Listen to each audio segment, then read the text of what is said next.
ఆదౌ దేవకీ దేవి గర్భజనం గోపీ గృహే వర్ధనం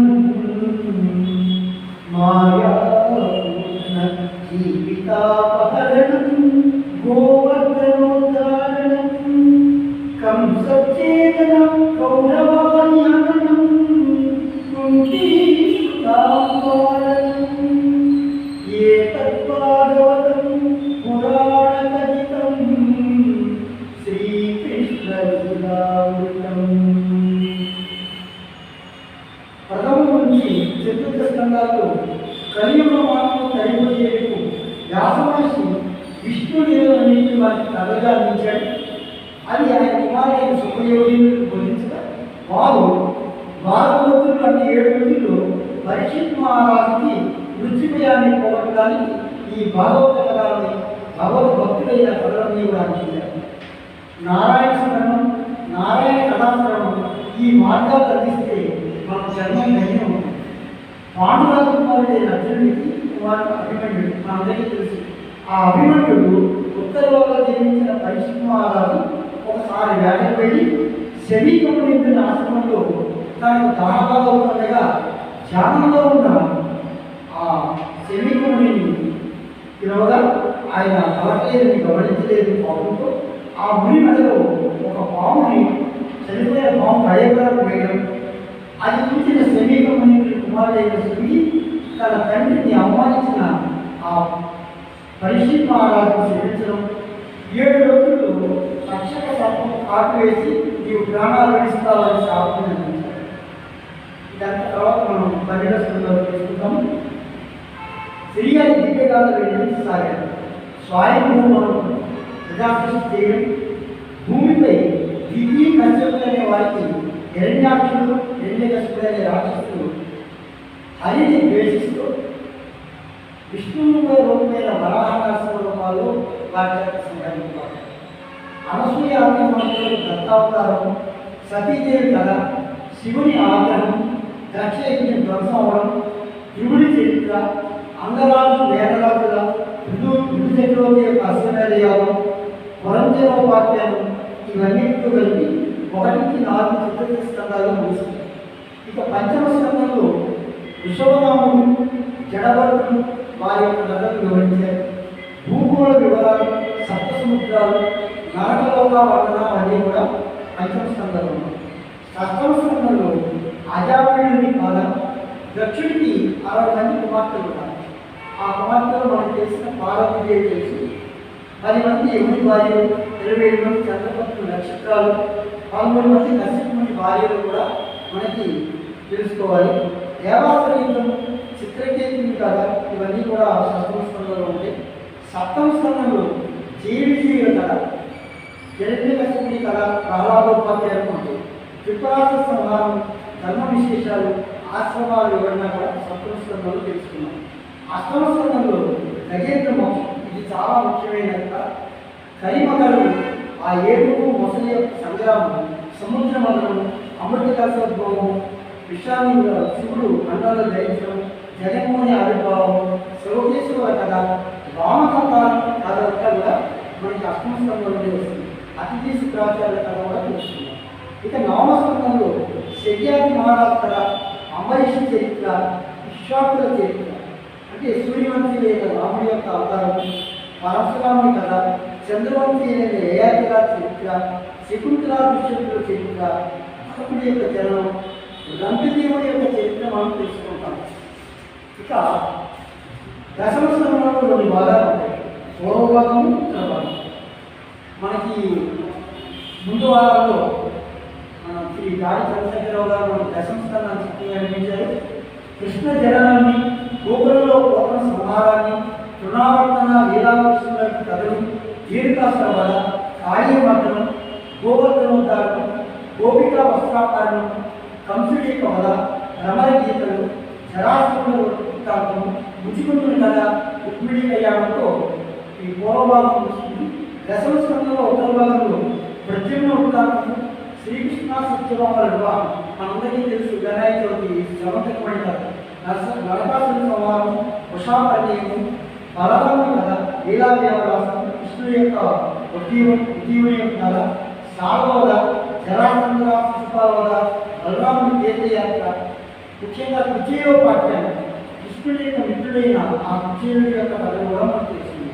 సూర్యగ్రహణం, సుభద్రాపర్యం, విద్యానగర్ యాత్ర, శృతిగీతలు, వృతాసురవదాలు ఇవన్నీ కూడా దశమ స్కందంలో ఉన్నాయి. ఇక ఏకాదశ స్కందంలో ఇది దశమ స్కందం వరకు బోధనగా రచిస్తే ఏకాదశ స్కందాన్ని వెలిగమ్మ నారాయణ గారు నిర్ణయించారు. మాయావివరణం, మొసలం పుట్టడం, యాదవుల విలాసం, ఉత్తర గీత, బలరామకృష్ణ యొక్క అవతార సమాప్తి 11వ స్కందంలో మనం చూస్తున్నాం. ఇక 12వ స్కందం ఈ రోజు నేను చెప్పబోయే దాంట్లో కలియుగ రాజు యొక్క ఉత్పత్తి, వంశ చరిత్రలు, ఆదికాల గతి, జనం ఆ వివరణంతో ఉంటుంది. ప్రళయ కాలంలో యుగ ధర్మాలు ఏ విధంగా ప్రతిష్ట వివేచనలో ఉంటాయో మనం తెలుసుకుంటాం. 4 యుగాల్లో ప్రవర్తించే ధర్మము 4 రకాలుగా ఏర్పడుతుంది. కలియుగంలో ధర్మం నశించి వర్తపాలనే తెలుస్తుంది. అప్పుడు కలికి అవతారంలో ఆ కలికి ఏర్పడి దుష్ట సంహారం రైతులందరినీ కూడా సంహరించడం మనం తెలుసుకుంటాం. పరీక్షిత్ మహారాజు తక్షణ సర్వదశుడే ఇచ్చినందుట అతని కుమారుడు జనమేజయుడు ఈ సర్పయాగం చేయడం, అప్పుడు సర్పాలన్నీ అందులో పడిపోయి సర్వనాశనం అవుతుంటే అంజలి సింహాన్ని వచ్చి ఆ సర్పయాగాన్ని ఆపించి జనమేజయ మహారాజుకి భక్తిపూర్వకంగా విష్ణుభక్తిలో తీర్చడం ఇవన్నీ మనం వింటాం. తర్వాత పురాణాలకు క్రమణికగా 18 పురాణాన్ని మనకు 50 మార్చి బ్రహ్మముఖం నుంచి వచ్చిన ఆ పురాణాలని మనకు అందించారు. ఈ లోకంలో 18 పురాణాలను ఇతిహాసాలను మనకు అందించిన వ్యాసవాక్యం కలుసుకున్నాం. మార్కండేయ ఉపత్యాలు కూడా ఈ ద్వాదశ స్కందంలోనే ఉంటుంది. చైత్రం మొదలుగా 12 మాసాల్లో సంచరించి గాథ సాధించింది. ఆదిత్యుడు అనుగ్రహం అంటే మనకి ఈ రోజు పూర్తిగా ఎండలో వస్తుంది. ఆదిత్యుడిని సూర్య నమస్కారాలు చేసుకుని ఆ 12 మాసాల్లో 12 నామాల గురించి కూడా వివరణ మనకి ఈ ద్వాదశ స్కందంలో తెలుస్తుంది. శ్రీమద్ భాగవత పురాణ కథాశ్రమ పారాయణము ఫలితం మహత్యము మనం ఎంత శ్రవణం చేస్తే అంత ఫలితం వస్తుంది. నిన్న చదివిన ఆ భాగవతం యొక్క ఫలితాన్ని మనం పొందగలం. పుష్కర క్షేత్రాల్లో కానీ ద్వారక మొదటి పట్టణాల్లో కానీ ఆదివారం ఈరోజు చాలా ప్రత్యేకంగా మనకి చంద్రశేఖర గారు ప్రతి ఆదివారం ఒక్కొక్క స్కందాన్ని మనకు అందించారు. అలాగా ఈ ఆదివారం నాడు ఆసక్తిగా భాగవత పారాయణ చేసి విష్ణుభక్తులమే మనందరూ సంసార సముద్రాన్ని దాటి విష్ణుభక్తి సామ్రాజ్యంలో కలుస్తాము. శుభంభూయాలు ఓ హరి ఓం తత్సత్. భాగవతాన్ని ఈరోజు ద్వాదశ స్కందాన్ని ప్రారంభించుకున్నాం. శ్రీమద్గజనపతిసేన కామితం విరాజ కల్పద్రుమయద్దామ ధనజనకవరరూప శ్యామాకృపరేశ రామచంద్రమహీశ అని వక్రమాచరణ ఆ శ్రీరామచంద్రుడిని తలుచుకుని పలికెత్తి భాగవతం అంట. ఆ శ్లోకంలోనే ఆయన రాముడినే తలుచుకుని ఆయనే కల్పిస్తున్నాడని మనకు అందించారు. ఈ చరిత్ర కృష్ణుడికి సంబంధించింది కనుక వసుదేవసుతం దేవం కంసచాణూరమర్దనం దేవకీ పరమానందం కృష్ణం వందే జగద్గురు. ఆ జగద్గుడే కృష్ణ పరమాత్మ తెలుసుకుని మనకి ఈ భాగవతాన్ని వ్యాప్యాస సంస్కృతిలో అందిస్తే తెలుగులోకి మార్చిన ఆ పద్మానాథం తెలుసుకున్నాం. కానీ సుఖయోగేంద్రుడు 7 రోజులలో కృష్ణ మహారాజు గారిని మనకు తలుచుకోవడానికి ఆ సుఖమార్గం తెలుసుకున్నాం. సకలాగమార్థమారగుణ కరంత గుణాభిరాముదంతిక బృందారక వంజపాదయుడ సుఖయోగికి వందనము స్వరీననట్టును. వ్యాసమహర్షి యొక్క కుమారుడు శుక్రుడు ఆయన మనకి ఒక జగద్గురువు కిందే అన్ని కూడా పురాణాలను అందిస్తే సూత మహాముని సౌరభాగ్యులందరూ కూడా ఆ పురాణాలను మనం అందించాలి. ఇప్పుడు భాగవతంలో 12వ స్కందంలో రాజుని ఉత్పత్తి ఇదంతా కూడా చాలా పెద్ద విషయము. ఈ విషయాన్ని మనం చిన్నది కింద చెప్పుకోవాలంటే రాజులు ఏ విధంగా రాజ్యపాలన చేశారు, ఎన్ని సంవత్సరాలు చేశారు, వారి వంశ చరిత్ర అదంతా తెలుసుకోవాలి. బృహద్రథుడు అనే రాజు పురంజయుడు అనేవాడు ఉంటాడు. అతని యొక్క సునకుడైన ఒక మంత్రి ఏం చేస్తారంటే ఈ పురంజయ రాజు కలిసి రాజ్యపాలన చేస్తారు. ఈ సునకుడనే అతనికి ప్రచోదనుడు అనే కుమారుడు, అతని కుమారుడు విశాఖపుడు, అతని కుమారుడు నందివర్ధనుడు, ఈ 5 రాజులు 138 సంవత్సరాలు భూమిని పరిపాలిస్తారు. తర్వాత శిశునాథుడు ఆయన కుమారుడు కామరుడు, ఆయన కుమారుడు క్షేమరుడు, ఆయన కుమారుడు క్షేత్రజ్ఞుడు, ఆయన కుమారుడు విధిశారుడు, తర్వాత గర్భవుడు, అజేయుడు, నందివర్ధుడు, అతని కుమారుడు మహానుడు. వీటితో 10 మంది కైసవరాజులనే వీరు 340 సంవత్సరాలు మనకి ఈ రాజ్యపాలన చేస్తారు. మహానందు నుంచి సూర్యమైన వల్ల మహాపద్మావతి కాపాడుతారు. అప్పుడు ఆ రాజులందరినీ కూడా ధర్మహీనుడిగా శక్తివంత అంతరించిపోయేలా పరిపాలిస్తారు. ఈ మహాపద్ముడికి సుమారుడు అనే 8 మంది కుమారులు వస్తారు. వారు 100 సంవత్సరాలు పరిపాలిస్తారు. తర్వాత పార్వతుడు 9 మంది నవరత్నులు పుట్టి ఆ నవరత్నులు విప్రసిద్ధుడైన మనకి పేరు చెప్పలేదు కానీ మా పార్వతుడు తర్వాత కౌటిల్యుడని చాణక్యుడని మనం అనుకుంటాము. ఆయన వల్ల పదవి నడిస్తే నవరత్నులు నాశనమైపోయి మౌర్యుల యొక్క పాలన 10 మంది రాజు చంద్రగుప్తుడితో ప్రారంభమవుతుంది. ఆ చంద్రగుప్తుడి యొక్క కుమారుడు వారిసారుడు, అశోకవర్ధనుడు, సుయజ్ఞుడు, అతని కుమారుడు సంయుక్తుడు, సాయుడు, స్వామసేవుడు, శతధర్ముడు, బృహద్రథుడు, ఈ వీరందరూ కూడా 137 సంవత్సరాలు పరిపాలిస్తారు. ఈ రాజు యొక్క బృహద్రథుడు సేనాపతి శృంగవలుడు అని చెప్పేసి ఈయన్ని ఆయన సమర్పిస్తారు. తర్వాత సుచిమిత్రుడు అనే కుమారుడు అధిమిత్రుడు, సుజేషుడు, వసుమిత్రుడు, భద్రకుడు, పులింతుడు, గోపుడు, వజ్రమిత్రుడు, భాగవతుడు, దేవకుండు, వసుదేవుడు.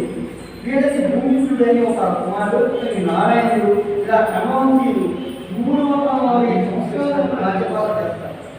క్రమవంశీయులు సుశేషుడు అనే రాజు వల్ల వృషణుడు, అతని తమ్ముడు కృష్ణుడు ఈ ఆంధ్రగారి కృష్ణుడైన అధర్మ రాజ్యపాలన చేస్తూ శాంతకర్ణుడు, పౌర్ణసుడు, లంబోదరుడు, శిబిరకుడు, మేఘస్వామి, గంధమానుడు, అరిష్టకర్మ, తిలకుడు, పులీసునేతుడు, సునందుడు, గుకుడు, శతాపుడు, శివస్వామి, అరిందముడు, గోవతి, పులిమంతుడు, దేవశీలుడు, శివస్కందుడు, యజ్ఞశీలుడు, శృతస్కందుడు, యజ్ఞశక్తుడు, విజయుడు, చంద్రబీజుడు, సులోవతి ఇలా 8 రాజులు కలిసి 456 సంవత్సరాలు రాజ్యపాలన.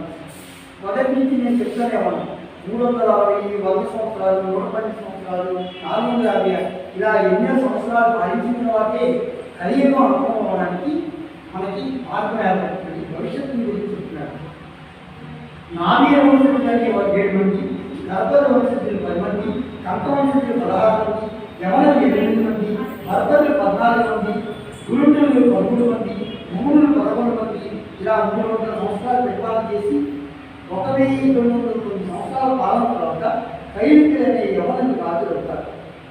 ఈ బోధనందుడు, నవబంధుడు, వీరందరూ కూడా 106 మంది పాలన చేస్తారు. వీరి కొడుకు వైడూరి పక్షం అనే దేశానికి వరంగేయుడు మొదటి దేశానికి ప్రభుడయ్యారు. ఈయన జాతీయుడై బ్రహ్మజ్ఞాన హరిభక్తి విహీనుడై సూత్రప్రాయుడై రాష్ట్రం. ఎప్పుడైతే రాజులు సూత్రప్రాయులయ్యారో ఆ ప్రజలందరూ కూడా ధర్మాన్ని విడిచి కలియుగం అంతం అవడానికి మార్గం ఏర్పరుచుకున్నారు. కనుక ఈ రాజుల చరిత్రంగా తెలుసుకున్నాము. కానీ ఎన్నో వేల సంవత్సరాల బాధ్యత ఎంత భూమండలాన్ని అంచనా ఉన్నాయి. అధర్మం పెంచుకున్నప్పుడు శంకరుని సోదరుడు దేవాకి ఇక్షాంతుడైన గురువు యోగశక్తితో కళాపి గ్రామంలో ప్రజలకు సత్యధర్మ మార్గాలు బోధిస్తూ సదాచారం నేర్పుతూ నారాయణ యొక్క భక్తిని కల్పించగలిగాడు. గంగ నుంచి క్రియాగా పాలన చేస్తారు. ఈ విధంగా మనం ప్రథమ స్కంధంలో రాజు ఉత్పత్తి గురించి తెలుసుకున్నాము. ఇక కల్పం ప్రళయం ఎలా జరుగుతుంది? మనకి యుగాలు అర్థమైపోతాయి కదా, 4 చతుష్టయాలు, 4 యుగాలు కలిపితే ఒక మహాయుగం ఉంటుంది. అలాంటి మహాయుగం ఒకటి బ్రహ్మం పొగలు, ఒకటి రాత్రి ఒకటి, అంటే 1000 యుగాలు జరగాలి. ఈ 1000 యుగాలు గడిస్తే నిమిత్త ప్రాకృతిక ప్రళయాలు వచ్చి ఈ లోకాలన్నీ కూడా సముద్రమైన జలమైపోయి అన్నలో నీళ్ళైపోతుంది. 320 మహాయుగాలు గడిస్తే బ్రహ్మకు 1 సంవత్సరం అవుతుంది. అలా 100 సంవత్సరాలు గడిస్తే బ్రహ్మకు 100 ఏళ్ళు నిండిపోయి శతమానం వస్తే మనం 100 సంవత్సరాలు ఎలా అయితే బతకాలనుకుంటామో అలా బ్రహ్మదేవుడు మహాప్రళయాన్ని జలాలను సృష్టిస్తారు. ఆ అవసాన కాలంలో భూమిపై వానలు లేక మానవుల ఆకలితో అల్లాడి ఒకరినొకరు చంపుకుంటూ తింటూ ఉంటారు. ఉండే శరీర రసాలన్నింటినీ లాగేస్తారు. భూమి ద్రవాన్ని తన యథార్థ సముదాయానికి లాగేసుకుంటారు. ఇప్పుడు ఈ సూర్యుడికి చేసిన ఈ భూమి మీద కాలాగ్ని అనేది ఒకటి అన్ని దిక్కులో వ్యాపించి 100 సంవత్సరాలు విడవగా విషవాయువులతో నిండి మేఘాల ధ్వనితో జలవాయువులు కుటుంబంగా వర్షాలు కురిసిపోయి సకల భూమి జలమయం అవుతుంది. భూమి ధర్మానికి భూమికి వాసన గుణం చేత అది గుణం నశించిపోతుంది. నీరు రసగుణాన్ని కాంతిలో కలిసిపోతుంది. తేజస్సు రూపగుణం వాయువులో కలిసిపోతుంది. వాయువు స్పర్శ రూపగుణం ఆ పొగట్టుని ఆకాశంలో చేస్తుంది. ఈ ఆకాశం శబ్దగుణాన్ని పొగట్టుని ఆదిభూతంలో ప్రవేశించి మహాభూతంతో అహంకార వికారాలతో మానవులందరూ కూడా ఈ కలియుగంలో రాష్ట్రీకరించాలని తెలియజేస్తారు. ప్రకృతి అనగా ప్రకృతిని ఎవరూ జయించలేదు. విజ్ఞాన శాస్త్రం కూడా ఉందని ప్రకృతి శాస్త్రం నాశనము మార్పులేదు. కనుక ఈశ్వరుని యొక్క సృష్టి మనం వినయం పొందుతాము, లయం పొందుతాం. కారణము ప్రపంచంలో భిన్న దశలతో ఉంటుంది. పరమాత్మ స్వరూపమైన సంసార సముద్రాన్ని దాటాలంటే మనకి భాగవతం సాధించిన విష్ణుగలను విడిలో ఆ పురాణ శ్రమ వల్ల మోక్షాన్ని చేరుకోవాలని ఉపయోగి ముఖ్యోపదేశంగా పరీక్షిత్ మహారాజుకు 7 రోజుల్లో కూడా అవతారాన్ని అందించాడని తెలియజేసుకుంటాను. అదేవిధంగా 4 యుగాల్లో ధర్మం ఏ విధంగా ఉంటుంది? సత్యయుగం, ధర్మభూతం, దయా, దానము, తపస్సు అనేవి 4 పదాలుగా నడుస్తుంది. మన కలియుగంలో ఒట్టుపాతకుండా నడవట్లేదు. కృతయుగంలో శాంతి, దాంతి, ఆత్మజ్ఞానం, వర్ణాచారాలు, ఆశ్రమాచారాలు కలిగి ధర్మం 4 పదాలుగా ఉండడం వల్ల అందరూ పరిపూర్ణంతో ఆనందంగా ఉన్నారు. త్రేతాయుగం వచ్చేప్పటికీ శ్రీరాముడు కాలంలో శాంతి, దాంతి, కర్మాచరణాలు ఇంటి కర్మలు చేస్తూ దయా, దానం 3 పాదాలతో ధర్మం వచ్చింది.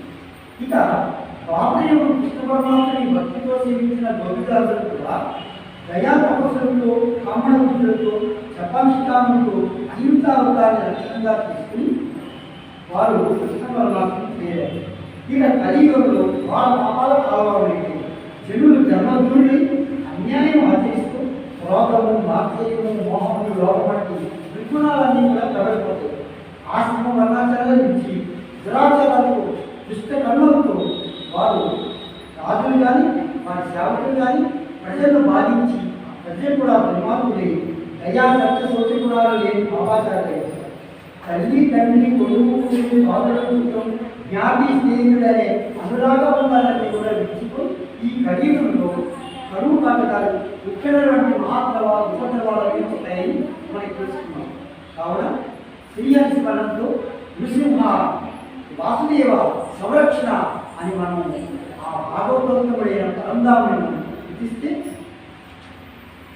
భగవంతుడు భూమి మీద అవతరించి కలిగి అనే పేరుతో సభారాన్ని గ్రామంలో విష్ణుయేశ్వరి పుత్రిగా ఉంటాడు.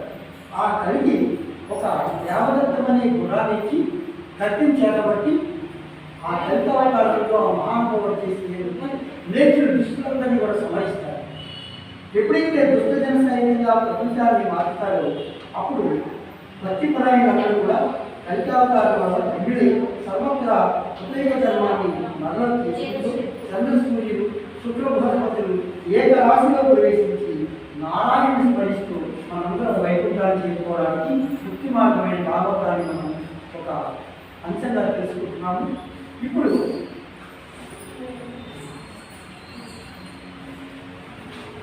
భాగవతంలో అతి ముఖ్యమైనది పరీక్షిత్ మహారాజు విశాఖలో మనస్సులో చెప్తున్నాం. పరీక్షిత్ మహారాజు శాపం వచ్చింది. శృంగి మహామణి కుమారుడు ఆయన ఈ శాపం 7 రోజుల్లో తక్షకుడైన పాము కాటువేస్తుంది.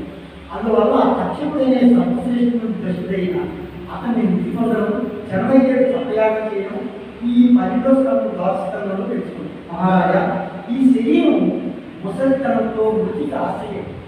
శరీరం నశించేది తప్ప మనకి ఎలాగాలో ఉండదు. ఏను మృతుండనవు ఇంత భయము మనములో బలం మాను సంభవముగా మానవోటికి చావు నిత్తము గాను హరిగరము గగన జన్మము నీకు దాచిపై మానవనాథ పొందలకు మానవలో హరివాసము అని ఉపయోగి ఆ పరీక్షిత్ మహారాజుకి అతని మారుస్తూ ఉంటాడు. 7 రోజులను బాగా ఒక రసం చెప్తారు మీరు. వర్షంతోని ఆ పరమపురుషుడిని మనం ధ్యానిస్తే సడన్గా మన గీతిని పోతుంది. నీడకొండ ఉంటుంది కదండి, ఆ నీడకొండలో నీడలో మనకి ఆకాశం కనబడుతుంది, చంద్రబింబం కనబడుతుంది, సూర్యబింబం కనబడుతుంది. అదే ఆ కొండ వెళ్ళిపోతే మనకి ఆకాశం వెళ్ళిపోయింది, ఆకాశం ఎక్కడికి వెళ్ళిపోయింది మనకు కనబడుతుంది. అలాగే కొండ వదిలితే ఆకాశం ఏమైపోతుందో మనం దేహంలో జీవుడు కూడా ఈ దేహం నశిస్తే ఆయన ఆ పరమాత్మలో ఏమైపోతుంది. కనుక సముడు ఉండగానే ఒత్తి పెరుగుతుంది, సముడైపోతే ఒత్తి పెరగదు. శరీరాన్ని ధరించిన చర్మ త్రిగుణాలతో ఉంటుంది.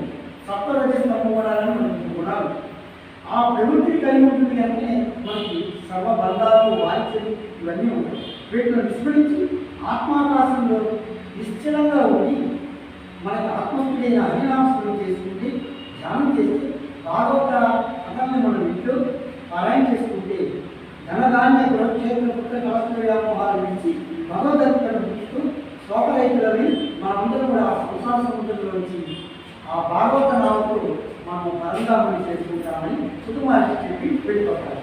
ఆ సౌనికాది మహర్షులకు భాగవత కళాసుధారణ అందిస్తున్న సుకుమార్చి ఇలా చెప్తారు. దక్షిణ మహారాజు సభకు విప్రవేశంలో బయలుదేరిన తక్షకుడు ఆయన ఆ సప్పనాలు ఏం చేస్తాడంటే శాప ప్రకారం వస్తూ మార్గవంతులు పరీక్షితుని బాంబిష్ నుంచి కాపాడాలంటూ బయలుదేరిన కశ్యపుడు అనే ఆ మంత్రవేత్తని కలిసి నీవు వెళ్ళద్దు, ఇది నా కూడా నీకు చాలా తప్పదు, కానీ నువ్వు దారి మళ్లించుకోవాలేసి అతను పంపించేసి కశ్యపుడు పరీక్షిత్తు సమీపుల వద్దకు ఒక పండునిస్తాడు.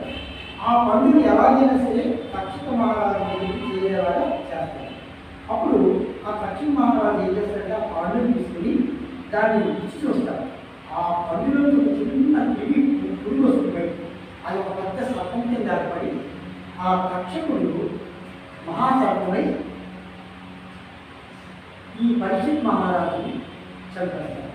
అక్కడితోటి పాపంలో ఉన్న తక్షకుడి యొక్క కుమారుడు జన్మదేవి సర్పయాగం అనే ఒక యజ్ఞాన్ని తలబెట్టి యజ్ఞాన్ని అందులో సర్పాలన్నీ కూడా వచ్చి పడిపోవాలి, నాశనం అయిపోవాలని చెప్పాడు. ఎప్పుడైతే అప్పుడు యజ్ఞం ప్రారంభించాడు, ఇంద్ర సింహాసనాన్ని చుట్టుకున్న తక్షకుడు కూడా సింహాసనాయ తక్షకాయ స్వహ అనగానే ఆ యజ్ఞంలోకి సింహాసనం కదిలి వచ్చేస్తుంది. ఆ సింహాసనం వచ్చి యజ్ఞంలో పడిపోతుంటే అంగీరసుడైన ఒక మహాముని వచ్చి జన్మదేవి మహారాజా చావు అందరికీ తప్పదు, ఏదో ఒక పొరపాటుకి అందరినీ నువ్వు సూచిస్తున్నావు, ఇది తప్పని చెప్పి వారించి అతన్ని విష్ణుభక్తితో ఈ యాగాన్ని ఆచరిస్తాడు. ఈ విధంగా మనకి తక్షకుల వృత్తాంతం జన్మదేవి సత్యయాగాన్ని కూడా మనం చూస్తున్నాం.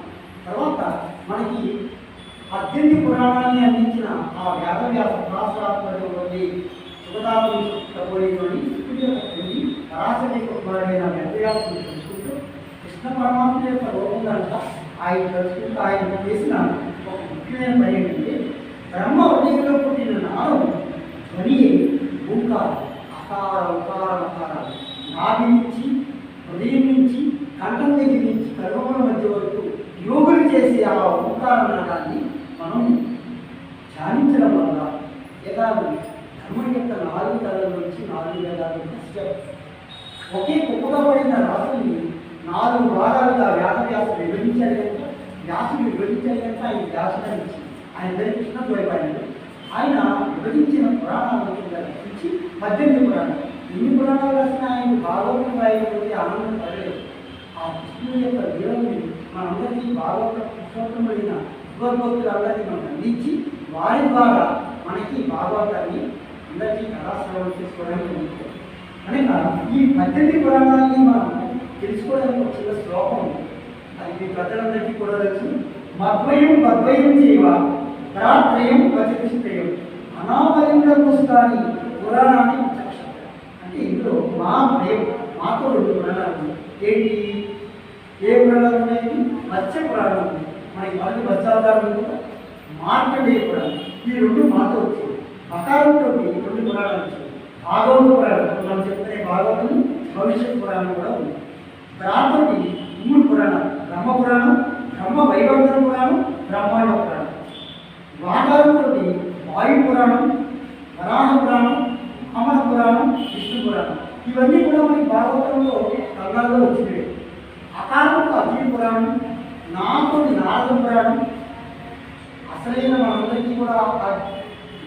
భక్తి సూత్రం 40వ సూత్రాన్ని ఇచ్చిన ఆశను కూడా మనం తెలుసుకున్నాం ఒకసారి. పాతో పద్మ పురాణం, లింతో లింగ పురాణం, గాతో గరుడ పురాణం, స్కూతో పూర్వ పురాణం. ఇందాక మనం మత్స్య పురాణం చేసుకుని పూర్వ పురాణం, స్కాతో స్కాంద పురాణం. స్కాంద పురాణంలోని ఎన్నో పురాణాలలో ఈ కేదారి సూత్రం కానీ అన్ని వృత్తాలన్నీ కూడా అందులో వస్తాయి. కానీ 18 పురాణాలు వస్తాయి. ఇవి పరమేశ్వరుని ప్రత్యేకం చేసుకో మనం చదివిన విన్న పురాణాలని శ్రవణం చేసినా కూడా ఆ పరమ పురుషుడైన పురుషోత్తముడికి పరంగా ఉండే వాక్యం అవుతుంది. కనుక ఈ విధంగా 5వ భాగాన్ని మీకు అందించాను. ఇంకా చాలా ముఖ్యమైన భాగం ఏంటంటే భాగవతంలో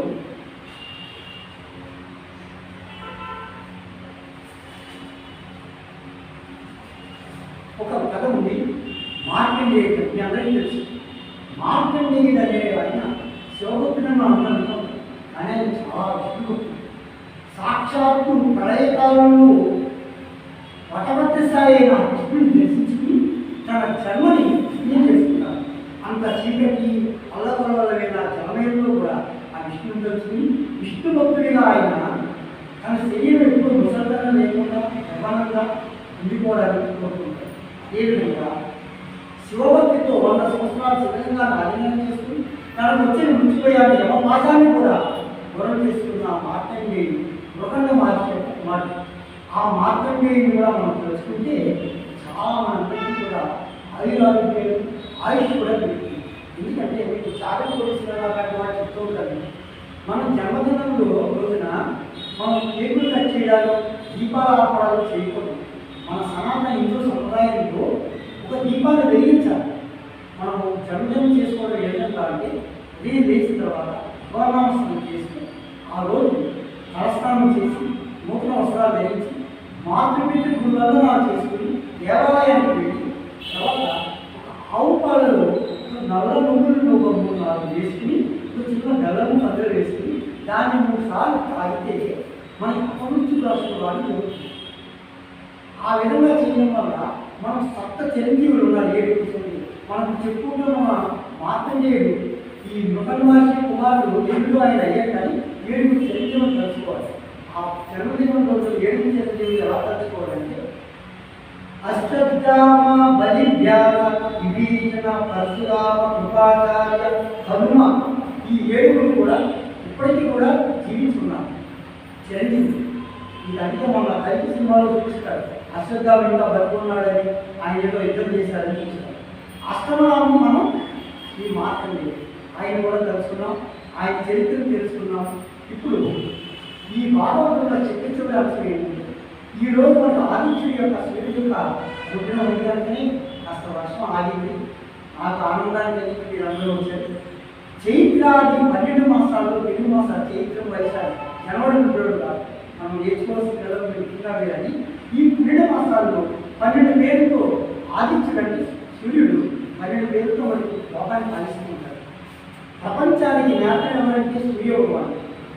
ఆయన చైత్ర మాసం మొదలుకొని పాల్గొన మాసం మొదలుకొని ఏ నెలలో ఏ పేరుతో ఎలా సంచరిస్తారు, వారికి ఎవరైతే సహాయకులుగా ఉంటారో వాళ్ళందరికీ తెలుసుకునేది ద్వాదశాదిత్యుడు.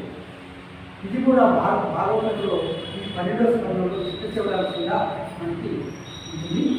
సౌనికుడు దశరథ సోతమామయ్య సమాధానపడి సౌనుకర సప్తకం 7 గుణాలు 7 గుణాలుగా ఉన్నారని ఈశ్వర్యోగం చేత సూర్యుడు సంచరిస్తూ ఉంటాడని శ్రీమన్నారాయణ స్వరూపుడైన సూర్యుడు దేశకాల క్రియాభేదాలను అనుసరించి వెళ్ళిపోతాడు. సూర్యుడు చైత్ర మాసంలో ధాత అనే పేరుతో కాలగమనం చేస్తాడు. వైశాఖ మాసంలో యముడు, జ్యేష్ఠ మాసంలో మిత్రుడు. అందుకే సూర్య నమస్కారాన్ని ఉదయం చేసేటప్పుడు ఓం రామ మిత్రాయ నమః, ఓం హ్రీం రమయే నమః, ఓం హ్రీం సూర్యాయ నమః, ఓం హ్రీం భారవే నమః, ఓం రౌ కదాయ నమః, ఓం రహ భాస్కరాయ నమః. మొత్తం 12 నామాలు.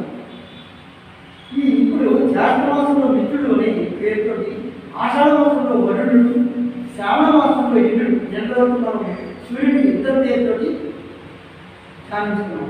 ఇప్పుడు భాద్రపద మాసం వస్తే దాంట్లో 3వ తారీఖు నుంచి భాద్రపద మాసం వస్తుంది. వివస్వంతుడు అనే పేరుతోటి సూర్యుడు ఉంటాడు. ఆశ్వేజ మాసంలో వస్త్ర అనే పేరుతోటి, కార్తీక మాసంలో విష్ణు అనే పేరుతోటి, మార్గశిర మాసంలో ఆర్యముడు అనే పేరుతోటి, పుష్యమాసంలో బొగ్గుడు అనే పేరు, మాఘమాసంలో పూషి, మా మాఘమాసంలో సూర్యారాధన చేస్తాం, రథసప్తమి చేస్తాం, పాలు పొంగించుకుంటాం, సూర్యుడిని బాగా ఆరాధన చేస్తాం. ఎందుకంటే మాఘమాసంలో శివుడు విష్ణువు యొక్క అంశంతో సూర్య భగవాడు ప్రచండంగా ఉండి మనకి కాంతిని అందించి ఆరోగ్యాన్ని ఇస్తారు. పాల్గొన మాసంలో ఎక్కువ పేరుతో ఆరాధన చేస్తారు. సహస్ర కిరణ చాతుర్యైన ఆ సూర్యుడు ద్వాదశాదిత్యులుగా కాలాన్ని పరిపాలిస్తున్నాడు కనుక 12 మాసాల్లో ఆది అర్థము లేని ఆదిత్యుడు ప్రతి కల్పంలోని కాలాన్ని నడిపిస్తాడు కనుక ఆ సూర్యుడిని కూడా మనం నమస్కారాలు చేసుకుంటూ ఈ ఆదివారం విశిష్టంగా భాగవత సప్తాహాన్ని ద్వాదశ స్కంధాన్ని మీ అందరికీ అందించడానికి నాకు మంచి చక్కటి అవకాశాన్ని ఇచ్చిన శ్రీ నాడి చంద్రశేఖరరావు గారికి, భాగవత మీ అందరూ కూడా